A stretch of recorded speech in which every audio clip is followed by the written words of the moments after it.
कौसल्या सुप्रजा रामपूर्वा सन्ध्या प्रवर्तते उत्तिष्ठ नरशार्दूल कर्तव्यं दैवमाह्निकम् कौसल्या सुप्रजा रामपूर्वा सन्ध्या प्रवर्तते उत्तिष्ठ नरशार्दूल कर्तव्यं दैवमाह्निकम् उत्तिष्ठोत्तिष्ठ गोविन्द उत्तिष्ठ गरुडध्वज उत्तिष्ठ कमलाकान्ता त्रैलोक्यं मङ्गलं कुरु उत्तिष्ठोत्तिष्ठ गोविन्द उत्तिष्ठ गरुडध्वज उत्तिष्ठ कमलाकान्ता त्रैलोक्यं मङ्गलं कुरु मातः समस्त जगतां मधुकैटभारे वक्षो विहारिणि मनोहर दिव्यमूर्ते श्रीस्वामि निःश्रित जनप्रियदानशीले श्रीवेङ्कटेश दयिते तव सुप्रभातम् मातः समस्त जगतां मधुकैटभारे वक्षो विहारिणि मनोहर दिव्यमूर्ते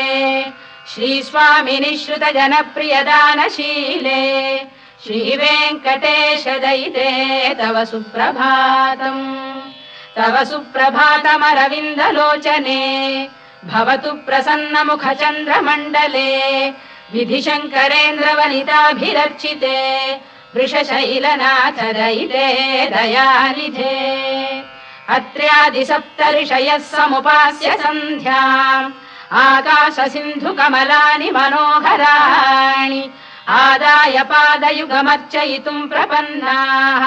शेषाद्रिशेखर विभो तव सुप्रभातम् पञ्चाननाब्ज भव षण्मुखवासवाद्याः त्रैविक्रमादिचरितम् विबुधास्तुवन्ति भाषापतिः पठति वासरशुद्धिमारात् शेषाद्रिशेखर विभो तव सुप्रभातम् ईषत्प्रफुल्ल सरसीरुहनारिकेलपूगद्रुमादिसुमनोहर पालिकानाम् आवाति मन्दमनिलः सह दिव्यगन्धैः शेषाद्रिशेखर विभो तव सुप्रभातम् उन्मील्य नेत्रयुगमुत्तम पञ्जरस्थाः पात्रावशिष्ट कदलीफलपायसानि भुक्त्वा सलीलमथकेलिशुकाः पठन्ति शेषाद्रिशेखर विभो तव सुप्रभातम् तन्त्री प्रकर्ष मधुरस्वनया विपञ्च गायत्यनन्दचरितम् तव नारदोऽपि भाषा समग्रमसकृत्करचार रम्यम् शेषाद्रिशेखर विभो तव सुप्रभातम् भृङ्गावळी च मकरन्दरसानुविद्ध झङ्कारगीत निनदैः सह सेवनाय गिर्यात्युपान्त सरसी कमलोदरेभ्यः शेषाद्रिशेखर विभो तव सुप्रभातम् योषा गणेन वरदध्नि विमथ्यमाने घोषालयेषु दधिमन्थन तीव्र घोषाः रोषात् कलिम् विदधते ककुभश्च कुम्भाः शेषाद्रिशेखर विभो तव सुप्रभातम्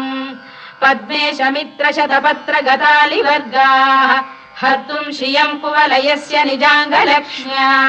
भेरी निनादमिव बिभ्रति तीव्रनादम् शेषाद्रिशेखर विभो तव सुप्रभातम्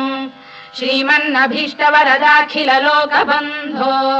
श्री श्रीनिवास जगदेक दयैक सिन्धो श्रीदेवतागृह भुजान्तल दिव्यमूर्ते श्रीवेङ्कटाचलपते तव सुप्रभातम् श्रीमन्नभीष्टवरदाखिल लोकबन्धो श्री श्रीनिवास जगदेक दयैक सिन्धो श्रीदेवतागृह भुजान्तर दिव्यमूर्ते श्रीवेङ्कटाचलपते तव सुप्रभातम् श्रीस्वामि पुष्करिणिकाप्लव निर्मलाङ्गाः श्रेयोर्थिनो हर विरिञ्च सनन्दनाद्याः द्वारे वसन्ति वरवेत्र हतोत्तमाङ्गाः श्रीवेङ्कटाचलपते तव सुप्रभातम् श्रीशेषशैल गरुडाचल वेङ्कटाद्रिनारायणाद्रिवृषभाद्रिवृषाद्रिमुख्याम् आख्याम् त्वदीय वसतेरनिशम् वदन्ति श्रीवेङ्कटाचलपते तव सुप्रभातम् सेवा परा शिव सुरेश कृशानुधर्म रक्षोऽम्बुनाथ पवमान धनाधिनाथाः बद्धाञ्जलि प्रविलसन् निज शीर्षदेशाः श्रीवेङ्कटाचलपते तव सुप्रभातम् घाटीषु देवि खगराज मृगाधिराज नागाधिराज गजराज हयाधिराजाः स्वस्वाधिकारमहिमाधिकमर्थयन्ते श्रीवेङ्कटाचलपते तव सुप्रभातम् सूर्येन्दुभौम बुधवाक्परि काव्यसौरि स्वर्भानुकेतु दिविषत्परिषत्प्रधानाः त्वद्दासदासचरमावधिदासदासाः श्रीवेङ्कटाचलपते तव सुप्रभातम् त्वत्पादधूलिभरितः स्फुरितोत्तमाङ्गाः स्वर्गापवर्गनिरपेक्ष निजान्तरङ्गाः कल्पागमाकलनयाकुलतां लभन्ते श्रीवेङ्कटाचलपते तव सुप्रभातम् त्वद्गोपुराग्रशिखराणि निरीक्षमाणाः स्वर्गापवर्गपदवीम् परमां श्रयन्तः मर्त्या मनुष्य भुवने मतिमाश्रयन्ते श्रीवेङ्कटाचलपते तव सुप्रभातम् श्रीभूमिनायक दयादिगुणामृताब्धे देवादिदेव जगदेक शरण्यमूर्ते श्रीमन्ननन्त गरुडादिभिरर्चिताघ्रे श्रीवेङ्कटाचलपते तव सुप्रभातम् श्रीपद्मनाभ पुरुषोत्तम वासुदेव वैकुण्ठ माधव जनार्दन चक्रपाणे श्रीवत्स चिह्न शरणागत पारिजात श्रीवेङ्कटाचलपते तव सुप्रभातम् कन्दर्पदर्पहर सुन्दर दिव्यमूर्ते कान्ताकुजाम्बुरुह कुड्मललोल दृष्टे कल्याण निर्मल गुणाकर दिव्यकीर्ते श्रीवेङ्कटाचलपते तव सुप्रभातम् मीनाकृते कमठकोल नृसिंहवर्णिन् स्वामीन् परश्वत तपोधन रामचन्द्र शेषांश रामयदुनन्दन कल्किरूप श्रीवेङ्कटाचलपते तव सुप्रभातम् लीलालवङ्ग घनसार सुगन्धितीर्थम् दिव्यम् वियस्सरिति हेम घटेषु पूर्णम् धृत्वाद्य वैदिक शिखामणयः प्रहृष्टाः तिष्ठन्ति वेङ्कटपते तव सुप्रभातम् भास्वानुदेति विगचानि सरोरुहाणि सम्पूरयन्ति निनदैः कगुभो विहङ्गाः श्रीवैष्णवाः सततमर्थितमङ्गलास्ते धामाश्रयन्ति तव वेङ्कट सुप्रभातम् ब्रह्मादयः सुरवराः समहर्षयस्ते सन्तः सनन्दन मुखास्तव योगिवर्याः धामान्तिके तव हि मङ्गलवस्तु हस्ताः श्रीवेङ्कटाचलपते तव सुप्रभातम् लक्ष्मीनिवास निरवद्य गुणैक सिन्धो संसार सागर समुत्तरणैकसेतो वेदान्त वेद्य निज वैभव भक्त भोग्य श्रीवेङ्कटाचलपते तव सुप्रभातम् लक्ष्मीनिवास निरवद्य गुणैक सिन्धो संसार सागर समुत्तरणैकसेतो वेदान्त वेद्य निज वैभव भक्त भोग्य श्रीवेङ्कटाचलपते तव सुप्रभातम् इत्थम् वृषाचलपतेरिह सुप्रभातम् ये मानवाः प्रतिदिनम् पठितुम् प्रवृत्ताः तेषाम् प्रभात समये स्मृतिरङ्गभाजाम् प्रज्ञाम् परार्थ सुलभाम् परमाम् प्रसूते इत्थम् वृषाचलपतेरिह सुप्रभातम् ये मानवाः प्रतिदिनम् पठितुम् प्रवृत्ताः तेषाम् प्रभात समये स्मृतिरङ्गभाजाम् प्रज्ञाम् परार्थ सुलभाम् परमाम् प्रसूते कमलाकुच चूचुक कुङ्कुमतो नियतारुणितातुलनीलतनो कमलायतलोचन लोकपते विजयी भव वेङ्कटशैलपते कमलाकुच चूचुक कुङ्कुमतो नियतारुणितातुलनीलतनो कमलायतलोचन लोकपते विजयी भव वेङ्कटशैलपते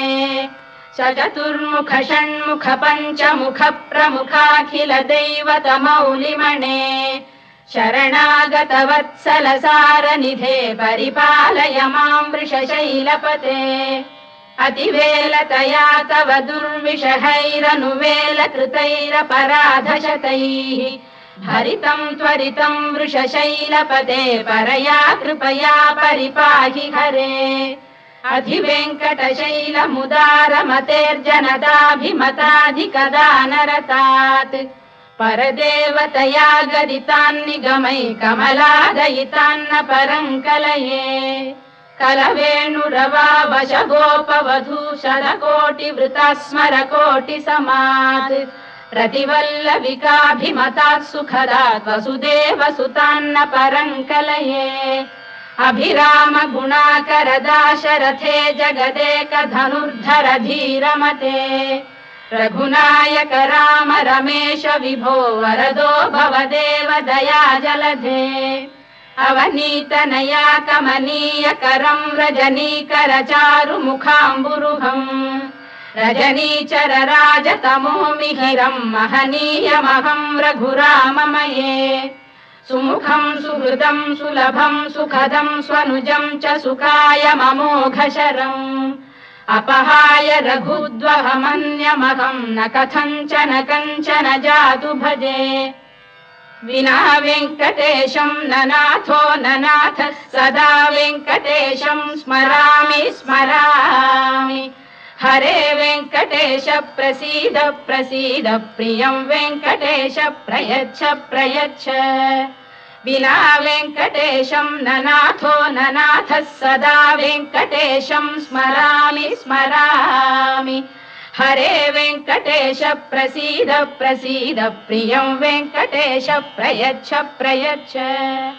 अहं दूरतस्ते पदाम्भोजयुग्म प्रणामेच्छयागत्य सेवां करोमि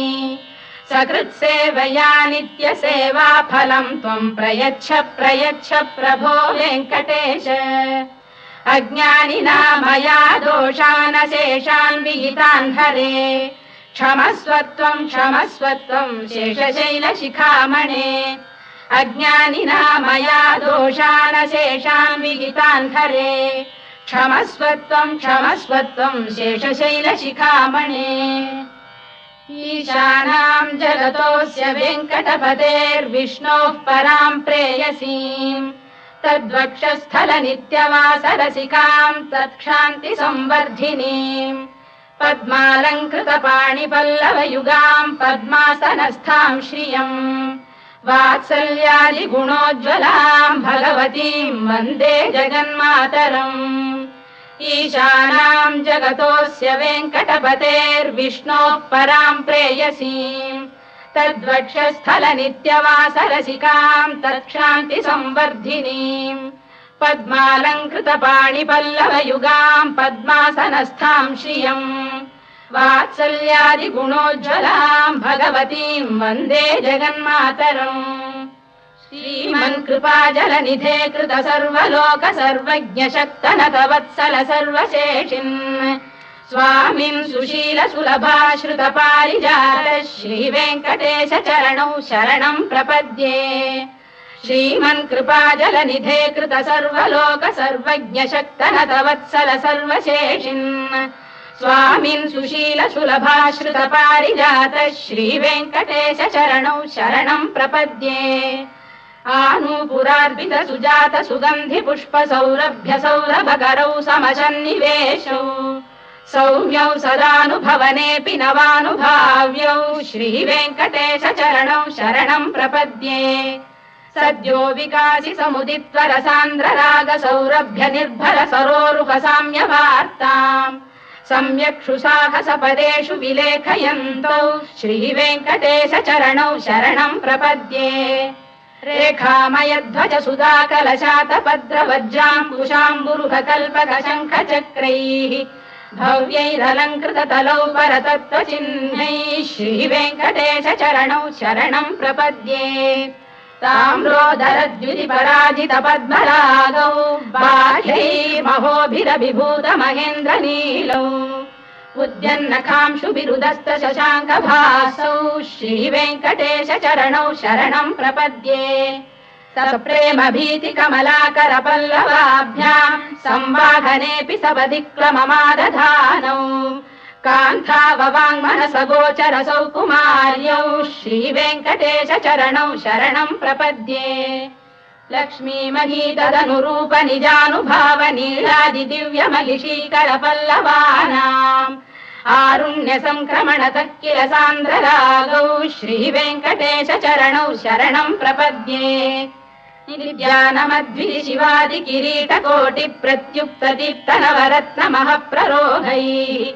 नीराजना विधिमुदारमुपादधानौ श्रीवेङ्कटेश चरणौ शरणम् प्रपद्ये विष्णु पदे परम इत्युदित प्रशंसौ यौ मध्व उत्स इति भोग्यतयाप्युपातौ भूयस्ततेति तव पाणितल प्रतिष्ठौ श्रीवेङ्कटेश चरणौ शरणम् प्रपद्ये पार्थाय तत्सदृश सारथिना त्वयैव यौ दर्शितौ स्वचरणौ शरणम् व्रजेति भूयोऽपि मह्यमिहतौ करदर्शितौ ते श्रीवेङ्कटेश चरणौ शरणम् प्रपद्ये मन्मूर्धिकालियपणे विकटाटवीषु श्रीवेङ्कटाद्रिशिखरे शिरसि श्रुतीनाम् चित्तेऽप्यनन्य मनसाम् सममाहितौ ते श्रीवेङ्कटेश चरणौ शरणम् प्रपद्ये अम्लानहृष्यदवनीतलकीर्ण पुष्पौ श्रीवेङ्कटाद्रिशिखराभरणायमानौ आनन्दिताखिल मनोनयनौ तवैतौ श्रीवेङ्कटेश चरणौ शरणम् प्रपद्ये प्रायः प्रपन्न जनता प्रथमावगाह्यौ मातुस्तनाविव शिशोरमृतायमानौ प्राप्तौ परस्पर तुलामतुलान्तरौ ते श्रीवेङ्कटेश चरणौ शरणम् प्रपद्ये सत्त्वोत्तरै सतत सेव्य पदाम्बुजेन संसार तारकदयार्द्रदृगञ्चलेन सौम्योपयन्तृमुनिना मम दर्शितौ ते श्रीवेङ्कटेश चरणौ शरणम् प्रपद्ये सत्त्वोत्तरै सतत सेव्य पदाम्बुजेन संसार तारकदयार्द्रदृगञ्चलेन सौम्योपयन्तृमुनिना मम दर्शितौ ते श्रीवेङ्कटेश चरणौ शरणम् प्रपद्ये श्रीशश्रिया घटिकया त्वदुपाय भावे प्राप्ये त्वयि स्वयमुपेय दया स्फुरन्त्या नित्याश्रिताय निरवद्य गुणाय तुभ्यम् स्याम् किङ्करो वृषगिरीश न जातु मह्यम् श्रीशश्रिया घटिकया त्वदुपाय भावे प्राप्ये त्वयि स्वयमुपेय दया स्फुरन्त्या नित्याश्रिताय निरवद्य गुणाय तुभ्यम् स्याम् किङ्करो वृषगिरीश न जातु मह्यम् श्रियकान्ताय कल्याण निधये निधयेऽर्थिनाम् श्रीवेङ्कटनिवासाय श्रीनिवासाय मङ्गलम् श्रियकान्ताय कल्याण निधये निधयेऽर्थिनाम् श्रीवेङ्कटनिवासाय श्रीनिवासाय मङ्गलम् लक्ष्मी सविभ्रमालोक सुभ्रू विभ्रम चक्षुषे चक्षुषे सर्वलोकानाम् वेङ्कटेशाय मङ्गलम् श्रीवेङ्कटाद्रिशृङ्गाग्रमङ्गलाभरणाङ्ग्रये मङ्गलानाम् निवासाय श्रीनिवासाय मङ्गलम् सर्वावयव सौन्दर्य सम्पदा सर्वचेतसाम् सदा सम्मोहनायास्तु वेङ्कटेशाय मङ्गलम् नित्याय निरवध्याय सत्यानन्दचिदात्मने सर्वान्तरात्मने श्रीमद्वेङ्कटेशाय मङ्गलम् स्वतः सर्वविदे सर्वशक्तये सर्वशेषिणे सुलभाय सुशीलाय वेङ्कटेशाय मङ्गलम् परस्मै ब्रह्मणे पूर्णकामाय परमात्मने प्रयुञ्जे परतत्त्वाय वेङ्कटेशाय मङ्गलम् आकालतत्त्वमशान्तमात्मनामनुपश्यताम् अतृप्त्यमृतरूपाय वेङ्कटेशाय मङ्गलम् प्रायस्वचरणौ पुंसाम् शरण्यत्वेन पाणिना कृपया दिशते श्रीमद्वेङ्कटेशाय मङ्गलम् दयामृततरङ्गिण्यास्तरङ्गैरिव शीतलैः अभाङ्गैः सिञ्चते विश्वम् वेङ्कटेशाय मङ्गलम् श्रद्भूषाम्बरहेतीनाम् सुषमावहमूर्तये सर्वार्तिशमनायास्तु वेङ्कटेशाय मङ्गलम् श्रीवैकुण्ठविरक्ताय स्वामी पुष्करिणीतटे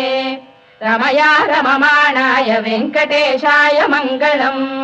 श्रीवैकुण्ठविरक्ताय स्वामी पुष्करिणीतटे रमया रममाणाय वेङ्कटेशाय मङ्गलम् श्रीमत्सुन्दरजामातृमुनिमानसवासिने सर्वलोकनिवासाय श्रीनिवासाय मङ्गलम् मङ्गलाशासनपरैर्मदाचार्य पुरोगमैः सर्वैश्च पूर्वैराचार्यैः सत्कृतायास्तु मङ्गलम्।